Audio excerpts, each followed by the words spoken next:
Alam mo ba na simple candles lang pero malaki ang role nila ngayong Ghost Month? Every year, nagbabago ang dates ng Ghost Month ayon sa Chinese calendar. This 2025, magsisimula ito sa August 23, peak sa September 6, at matatapos sa September 21. Sa panahon na ito, sinasabing mas bukas ang mundo natin sa spirits na gumagala. Isa sa pinakakilalang ritual ay ang paggamit ng candles. Bakit mahalaga ang candles? Una, ito ay symbol of light and guidance.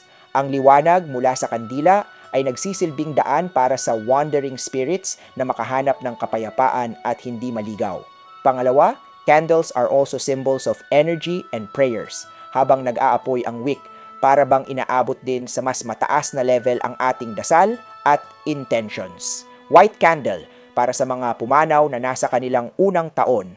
Yellow candle, ginagamit kung higit isang taon pero mas mababa sa 3 taon mula nang sila'y sumakabilang buhay.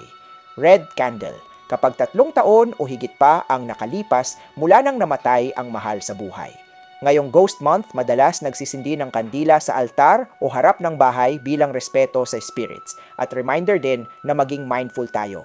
Hindi ito tungkol sa takot kundi sa balancing energy. Pagbibigay liwanag para makaiwas sa malas, para makabigay ng respect sa ating mga ancestors at makapagdulot ng positive vibes sa pamilya. Hi, I'm Master Hans, the Philippines' most trusted celebrity feng shui expert.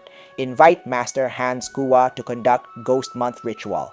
Just message me at facebook.com Master Hans Kua or my number 09228290382.